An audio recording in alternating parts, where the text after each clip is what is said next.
Gas, condensate and water.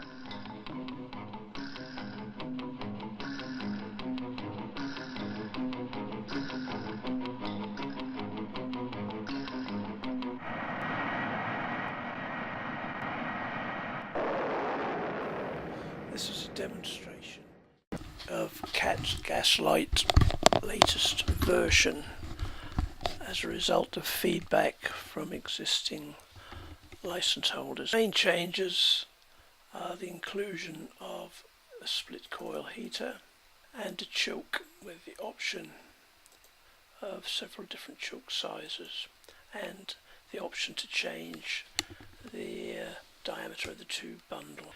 That's one of the main changes. The other changes are the inclusion of an orifice plate sizing sheet and a toolbox and relief valve pipework. The toolbox, if we just take a quick look at that, there are converters for pressure and temperature. They all follow the same format. The yellow boxes are the boxes that you populate. You put in your parameter that you want to convert under whatever unit, then read them off underneath. You can do sort of several at the same time. That follows through for temperature, density and flow rates.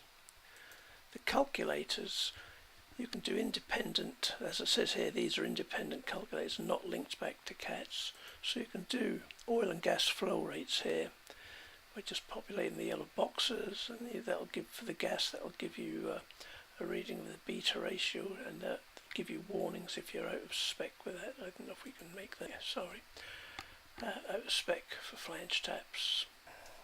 As I say, this is just for demonstration purposes. Okay, and the methods of calculation for the rates for the oil flow, just in case anybody asks you.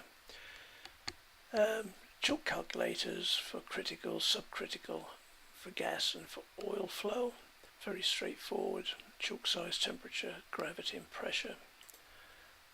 Critical is the same, upstream and downstream pressures. Oil, you can calculate the Gilbert equation or the Ross equation. Just input the parameters and you'll get the readouts. For choke equivalents, as you all know, to 1-inch chokes. It's not the same as 1 2-inch choke, so this will actually, you put in the two choke sizes in here and that'll give you a single choke equivalent to use in the choke equations if need be. And the converse, if you need to flow at a choke larger than your single branch of it on your manifold, you can total them up and that'll give them what you require, and that'll tell you what size chokes to have on each side. Quite useful. API temperature is API temperature correction and K factor. GOR2, this will give you the gas flow from your surge tanks, so you can evaluate the suitability of your vents. This using standard correlation of squeeze and beg, and so you get two slightly different figures, but they're both industry standards. Take the one that suits. Electrical just gives you startup current for direct online starters and full load running currents for various wattages, and you can convert kilowatts to horsepower, horsepower to kilowatts to help you use that calculator. So that's one useful little one. Orifice plate size we'll just take a quick look at, but we'll come to that when we set the whole thing up.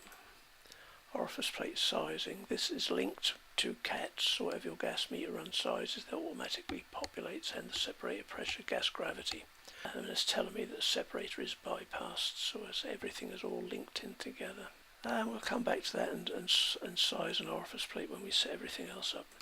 Relief valve pipework, this allows you to evaluate the suitability of your relief valve pipework as regards to temperature and pressures, and it will warn you, or give you a warning if your back pressure is higher than the allowable back pressure for that particular type of valve, which you have conventional spring, you'll see it changes, or pilot operated.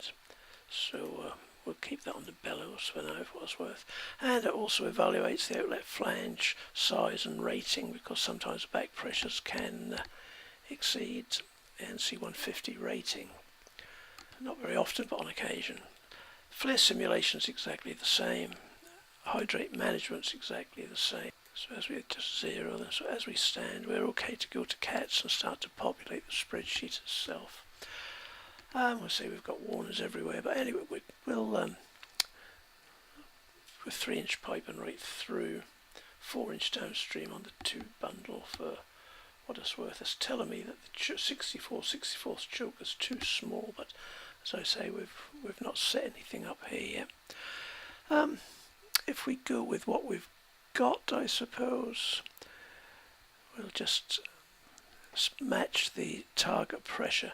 Now what I've found here is I have a lot of trouble on the demonstrations adjusting the flow, and that is because the screen this is a good way to do it, it's already set. That's because the screen capture device has taken a lot of memory, and that seems to affect the smooth operating of the sliders. When you're using this without the screen capture, that is no problem at all, I assure you.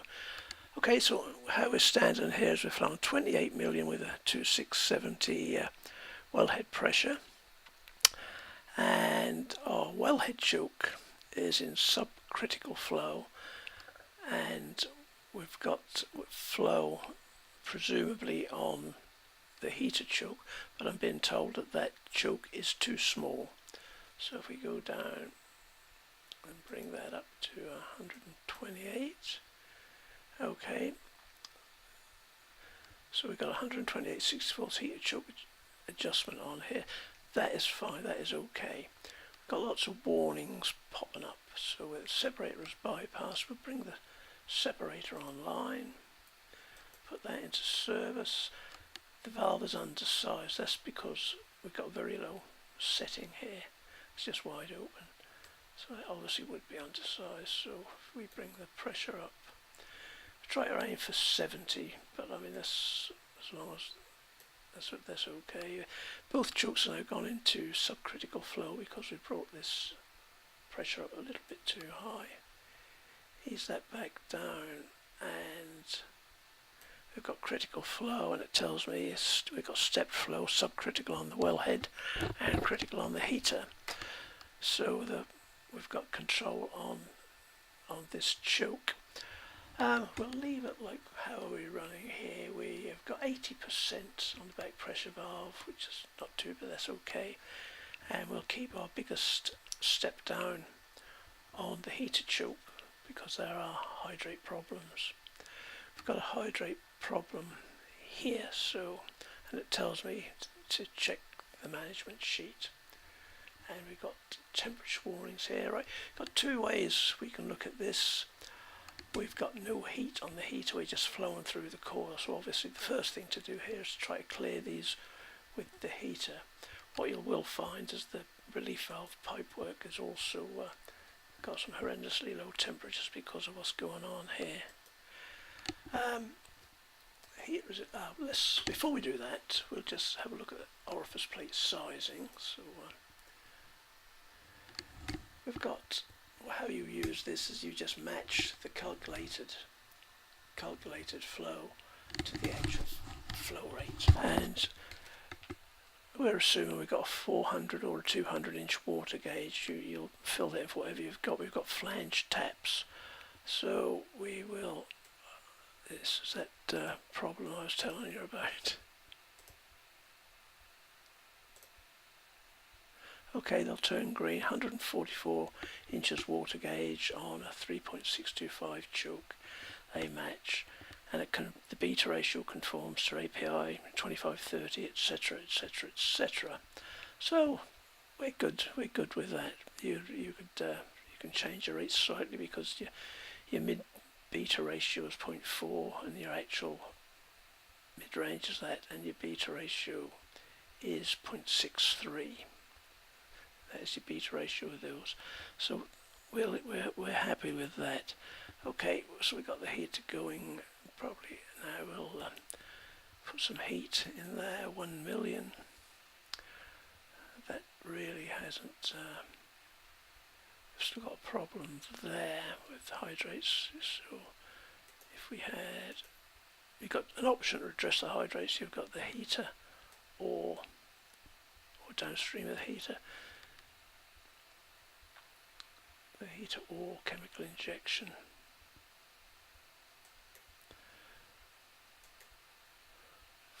$4 million. Okay, we've got four now. We've got more warnings. We must adjust the thermostat to select a lower service because we're exceeding the upper temperature, which is 110, and our system is rated at 100. I should have looked at that previously. Okay, so we could get away with 2 million, and that's given us. Actually, we could get away with 4 million and cut it back a bit on that and keep the temperature high. No.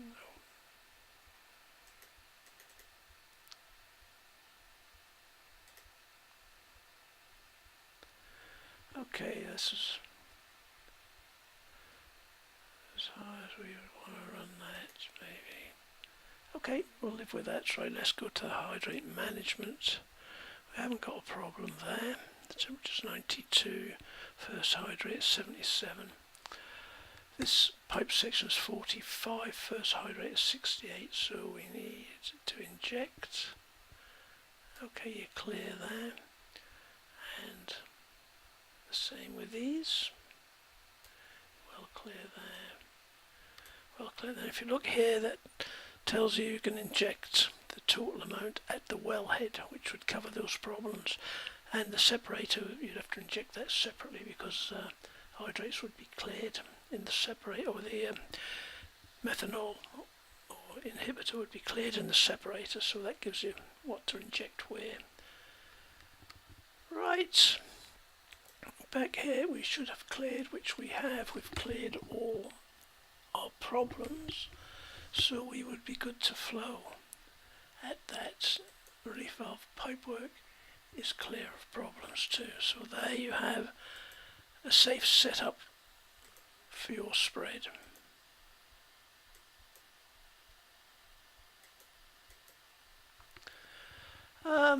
Then of course someone will say, well, I want to control the well on the wellhead choke. There's always one. So if we open up, closing it. If we open up the heater choke to 141, then control is transferred to the wellhead choke. Step flow control on the wellhead choke, it tells you. But you're now picking up velocity warnings, so you've got to increase the pressure slightly.